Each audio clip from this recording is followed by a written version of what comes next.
Police reports 323 officers have been shot in the line of duty. Police under siege, and the statistics do not lie. The National Fraternal Order of Police reports 323 officers have been shot in the line of duty in 2022, and 60 of those officers died.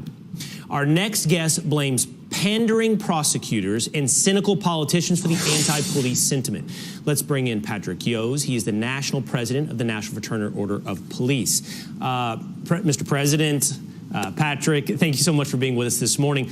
Let's talk about this horrendous statistic. Tell me what you mean by pandering politicians and cynical prosecutors.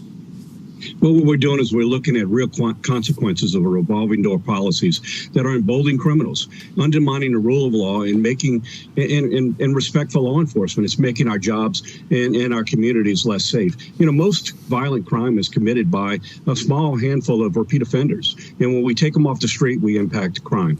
But decriminalizing criminals and depolicing police is under the guise of criminal justice reform is really at variance with common sense, and it's making the communities who need this help the most. It's making them more vulnerable. You know, I think I changed up or transposed your specific choice of words, and I think your specific choice of words are important. So you said pandering politicians and cynical prosecutors. Let's take on both of those independently. So first of all, what do you think is driving politicians who are emboldening these policies?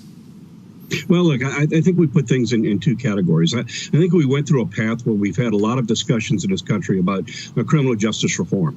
But a lot of these failed policies, we've seen them take shape, and we've reversed course on a number of them, and improving the criminal justice system along the way. At the same time, what we have not done is reverse course on politicians or prosecutors who are under the guise of criminal justice reform are depolicing the police and at the same time emboldening criminals. And what we're seeing is the results of that. We've seen crime across this country increase and attacks towards law enforcement proportionately. This is one of the worst years we've had for attacks on law enforcement. We have had 87 ambush attacks of law enforcement officers with 124 officers shot. 31 of them were killed.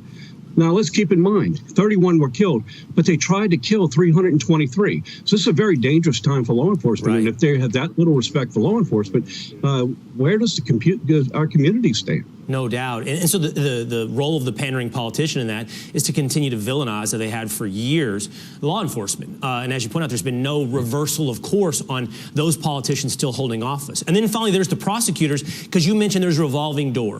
And it's a small population of criminals who continue to perpetuate this crime and this violence. So now we're talking about policies by these prosecutors that continue to put these guys back on the street.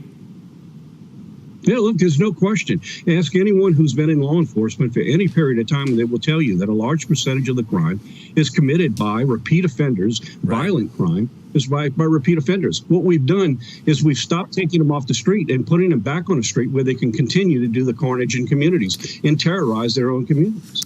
Yeah, 323 officers shot in the line of duty. There's a price to pay for all this pandering. No doubt. All right, Patrick Yose, thank you so much for being with us this morning.